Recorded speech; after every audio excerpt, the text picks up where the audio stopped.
बहुत दिनों की बात है। रामनगर गांव में एक दयालु नाथ नाम पहलवान था। उसका नाम तो दयालु था, पर दया उसके स्वभाव में नहीं था। उसकी माँ का नाम सीता था।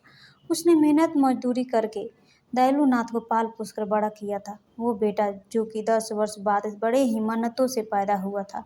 छोटे से ही वो बहुत ही बदमाश था। गांव के सभी बच्चों से हमेशा लड़ता झगड़ता रहता था। माँ सोची, अभी छोटा है इसलिए ऐसा करता है, बड़े होने पर नहीं करेगा। कुछ सालों बाद जब वो बड़ा हुआ फिर भी उसकी आदत वैसी ही थी, और तो और वह अपनी माँ की इज्जत भी नहीं किया करता था। फिर भी माँ उसे कुछ नहीं कहती थी। वह उसकी गलतियों को अनदेखा करती थी। सीता को ऐसा लगता था कि वह आज तो नहीं, शादी के बाद सुधर जाएगा, लेकिन दयालु नहीं सुधरा। वह जब 20 वर्ष का हो गया तो वह और भी अत्याचारी बन गया। उसकी आदत इतनी बिगड़ गई थी कि वह अपनी माँ और पिता पर हाथ उठाने लगा था। 2 साल बाद उसके बूढ़े पिता भी दुनिया से चले गए। अब माँ अकेली रह गई थी। उसे अपने बेटे की चिंता होने लगी थी कि उसकी मृत्यु के बाद उसके बेटे का क्या होगा।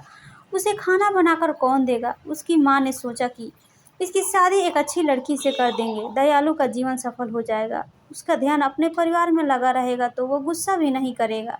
लेकिन ऐसा नहीं हुआ। शादी के बाद वो और भी बिगड़ गया। पत्नी पुष्पा तथा अपनी सास देविका, जो कि 2 दिन के लिए अपनी बेटी के घर पर मिलने आई हुई थी, उसे भी एक दिन दयालु ने शराब के नशे में आकर मारा और गाली गलौज किया। बेचारी पत्नी क्या करती। वह गरीब परिवार से थी और ज्यादा पढ़ी लिखी भी नहीं थी, इसलिए वह चुप रही। कुछ महीनों बाद उसकी बूढ़ी माँ की मृत्यु भी हो गई। 4 साल के अंदर उसने पुष्पा 3 बच्चों को जन्म दिया। दयालु उन बच्चों को भी मारा पीटा करता था। पुष्पा यह गम सहती गई और कुछ न कह पाती थी। नौकरों की तरह घर के सारे काम किया करती थी। रात को भी वह चैन की सांस नहीं ले पाती थी।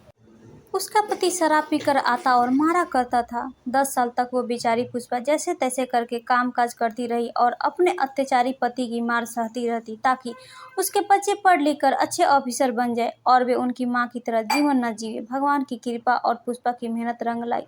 जो कॉलेज में पढ़ती थी वो MSc सेकंड ईयर में प्रथम आई। उसकी माँ का सपना पूरा होने लगा था।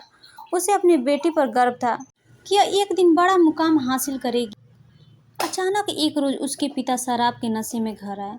अपनी बड़ी बेटी रीना को बुरा भला कहने लगे और मारने लगे। रीना पढ़ी लिखी और समझदार लड़की थी। उसने जैसे तैसे करके अपने आप को बचाई। यहाँ तक कि माँ भी उसे बचाने आई तो उसे भी मारा। यह देखकर उसके दोनों भाई चुपचाप एक कोने में बैठकर रोने लगे। रीना अपनी गलती के बारे में पूछती है कि मैंने कौन सी गलती कर दी थी, सीधा कॉलेज से घर ही तो आ रही थी। पिता शराब की हालत में जोर से बोलते हैं, मैंने अगली बार तुम्हें राहुल के साथ देखा तो समझ जाना।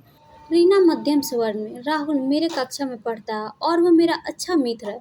पिता, मैंने तुम्हें इतना बड़ा क्या राहुल के लिए किया है कि तुम उसके साथ चली जाओ। तुम्हारे ऊपर और तुम्हारे शरीर के ऊपर सिर्फ मेरा ही हक है। इसे मैं किसी और के हवाले नहीं कर सकता हूँ। रीना और उसकी माँ यह वाक्य सुनते ही चुप हो गए और अपने मन में सोचने लगे कि ये पिता है कि हैवान। रीना अभी इस घर मैं एक पल के लिए भी रुकना नहीं चाहती थी, क्योंकि हर रोज के नाटक से वो थक चुकी थी। आज तो उसके पिता ने इंसानियत की हद पार कर दिया था। अब उसे पिता के नाम से भी घृणा होने लगी थी। आसपास के लोग भी उसकी मदद करने से डरते थे। किसी ने उसकी मदद की तो उसके पिता पड़ोसी लोगों से भी लड़ाई करते थे। लोग उनकी मदद तो करना चाहते थे पर कर नहीं पाते थे। उसकी माँ ने उसके लिए इतना संघर्ष किया था, उसे रीना पूरा करना चाहती थी। एक दिन जब उसके पिता घर से किसी काम के लिए 2 दिन के लिए बाहर चले गए थे, तभी पुष्पा ने सोचा यह अच्छा मौका है। रोज रोज के झगड़े से तंग आकर पुष्पा ने रीना की शादी अपने सहेली के बेटे राहुल, जो कि उसके ही कक्षा में पढ़ता था, उससे करा देती है और अपनी बेटी को इस नर्क से निकाल देती है। उसी रात रीना और राहुल उस गांव से चले जाते हैं और नागपुर शहर में जाकर अपनी आगे की पढ़ाई करते हैं। घर पर जब उसके पिता को यह बात पता चलती है तो हमेशा की तरह फिर से लड़ाई होती है, लेकिन आज के इस लड़ाई से पुष्पा को बहुत सुख समय बीतता है। जल्द ही रीना वकील बन गई। उसने अपनी माँ पुष्पा को उस नर्क से आज़ादी दिलाई और अपनी माँ सहित दोनों छोटे भाइयों को अपने साथ अपने घर में रखकर अच्छी तरह से पढ़ा लिखा रही है।